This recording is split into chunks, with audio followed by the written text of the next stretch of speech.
जुगाड़ू बहू का घास का घर और फर्नीचर। राकेश भैया, ये पलंग पूरी तरह बनकर तैयार हो गया। अब चलकर रोटी खा लेते हैं। इतने में उस फर्नीचर दुकान का कंजूस मालिक चेतन लाल 10 भाइयों पर चिल्ला पड़ता है। लो भैया, एक डबल बेड बनाने में 10 भाइयों को थकान चढ़ गई। चलो ये रोटी का डिब्बा यहीं रखो और पहले ये 1 दर्जन कुर्सी तैयार करो, अर्जेंट ऑर्डर है। सेठ, हम 10 भाई कुर्सी बनाने से मना थोड़े कर रहे हैं, लेकिन पहले हमको 2 रोटी तो खा लेने दो। तुम तो ऐसे दाना पानी लेकर चढ़ रहे हो जैसे हम काम से कतराते हैं। अरे नहीं, रोटी खाने के बाद तुम सबको सुस्ती चढ़ जाएगी, पहले कुर्सी बना दो। 10 भाई भूखे प्यासे कुर्सी बनाने में जुट जाते हैं। राकेश और उसके भाई चेतनलाल की फर्नीचर की दुकान में बढ़ई का काम करते थे। सेठ करोड़पति आदमी होकर भी बड़ा कंजूस था। वो 10 को मुश्किल से 100-150 की दिहाड़ी देता है, जिसमें सब लोग बड़ी मुश्किल से 2 वक्त की रोटी खा पाते थे। सिर पर सालों पुरानी एक छत का सहारा था। माला बहू, सूरज कब का डूब चुका है और तुम अब झाड़ू मार रही हो। सांझ ढले झाड़ू नहीं लगाना चाहिए, द्वार पर आई लक्ष्मी भी लौट जाती है। माँ जी, घर तो मैंने शाम को 3-4 बजे ही बाहर दिया था, लेकिन अभी दोबारा से छप्पर से फिर से इतनी मिट्टी झड़ गई थी। ये सुनकर सास किशोरी छप्पर को देखने लगती है, जो कि पूरी तरह कच्चा और ढहने के कगार पर हो चुका था।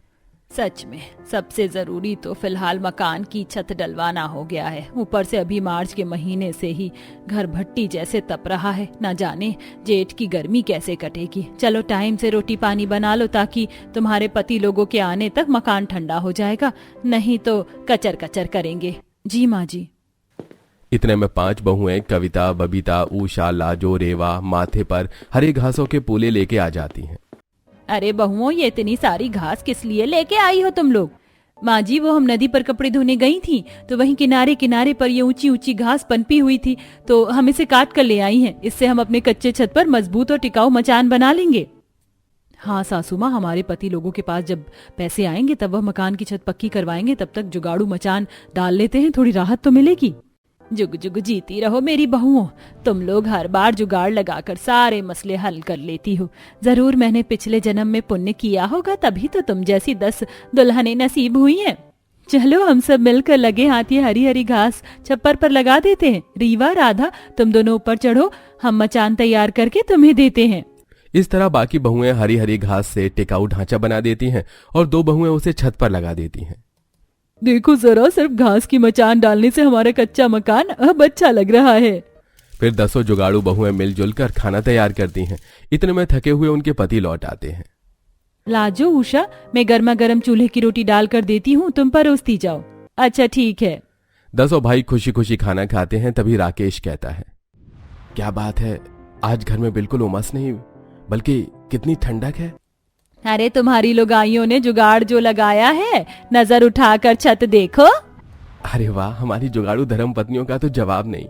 मगर आप लोग अपने मालिक से तनख्वाह बढ़ाने की बात कीजिए, क्योंकि इतनी थोड़ी पगार में घर का खर्चा चलने में बड़ी कठिनाई होती है। पता है हमारे अड़ोसी पड़ोसी ने अपने घर में कितनी बढ़िया बढ़िया सोफा सेट, कुर्सी, पलंग, फर्नीचर लगवाया है, और हम सब लोग गर्मी हो या सर्दी जमीन पर ही सोते हैं। सच में माला दीदी, आजकल तो झुग्गी वाले लोगों के घर में भी फ्रिज, एसी, पलंग, सोफा लगा होता है। 10 बहू की बातें सुनकर उनके पति मुंह फुला लेते हैं। बस करो तुम, इंसान की जितनी की चादर हो उतने ही पैर पसारने चाहिए, समझी? अरे तुम लोगाइयों को क्या पता। हाँ भाई, ये 2 वक्त रोटी कमाने के लिए क्या कुछ सहन करते हैं। रोज सेठ की गाली खानी पड़ती है, मेहनत करते हुए भी। ऐसा कहते कहते सबकी आंखें भर जाती हैं और तभी किशोरी कहती है, अरे तो इसमें भी तुम सबका दोष है, यहाँ से काम छोड़ छोड़कर शहर जाकर कमाओ। फिर सब लोग आपस में सलाह मशवरा करते हैं और 10 भाई शहर चले जाते हैं।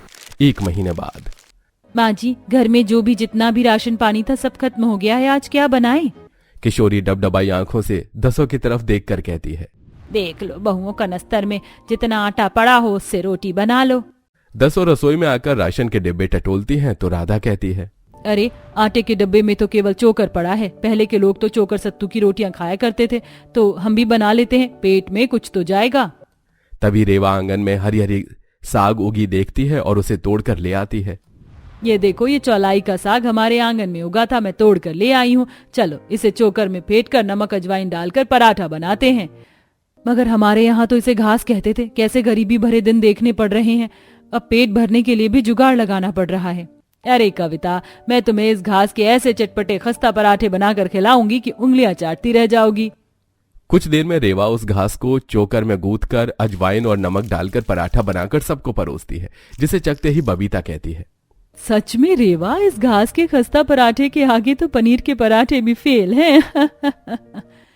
धन्यवाद दीदी। माँ जी, आपको एक और पराठा दूं? नहीं बहू, मेरा तो पेट भर गया है। आज तुमने साबित कर दिया मेरी जुगाड़ू बहुएं लक्ष्मी के साथ साथ अन्नपूर्णा भी हैं। फिर माला फटा हुआ बिस्तर बिछा देती है और सब सो जाते हैं। तभी आधी रात एकदम से मौसम खराब हो जाता है और पीट पीट का तूफानी बरसात होती है, जिससे मकान हिलने लगता है और छत भी उड़ जाती है। अरे देखो, दीवारों में दरारें पड़ रही हैं। इस कच्चे मकान में रहना जान जोखिम में डालने के जैसे है। जैसे ही सब बाहर निकलते हैं, मकान ढह जाता है। किशोरी टूटे मन से ईश्वर को कोसने लगती है। आखिरकार तूने हमसे ये छत भी छीन ली ऊपर वाले, तू बड़ा निर्दयी है रे। माँ जी धीरज रखिए, हमें तो ऊपर वाले का शुक्र गुजार करना चाहिए जो हम सब लोग सही सलामत हैं। जान है तो जहान है, हम मिलकर घर बना लेंगी। सारी रात बारिश में भीगने के बाद सवेरा होता है। दसों अपनी बिखरी हिम्मत को बटोरती हैं। हम लोगों के पास तो 1 रुपए नहीं है, तो मिस्त्री कैसे लगा पाएंगे? घर कैसे बन पाएगा? उषा, तुम भूल गई, हम जुगाड़ बहुएं हैं। जब बिना अनाज के पेट भर सकती हैं तो घर भी बना सकती हैं। हम बिना ईंट सीमेंट के अपना सुंदर सा घर बनाएंगी। मगर कैसे लाजो? अरे घास से। जंगल में घास और लकड़ी हमें मुफ्त में मिल जाएगी, जिससे हमारा काम बन जाएगा। अब 5 बहुएं घास इकट्ठा करती हैं और 5 लकड़ी काट कर घर ले आती हैं। सब मिलजुल कर मलबा हटाती हैं। तभी सास फावड़ा चलाने लगती है। माँ जी, आप क्यों कष्ट कर रही हैं? हम नींव खोद लेंगी।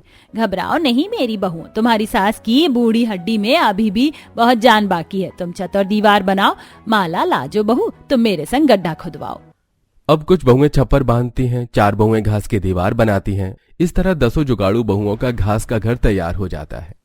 देखो, हमने कर दिखाया। हमारा घास का जुगाड़ू घर पक्के मकान को भी टक्कर दे सकता है। चलो अब झाड़ू लगाकर साफ कर देते हैं। मगर हमारे पास झाड़ू कहाँ है? बनिए के यहाँ से खजूर की झाड़ू खरीद कर ले आते हैं। उसकी कोई जरूरत नहीं है, मैं खजूर के पत्ते तोड़ कर ले आई हूँ, अभी झाड़ू बना देती हूँ। लाजू जुगाड़ू तरह से खजूर की मजबूत घनी झाड़ू बना लेती है।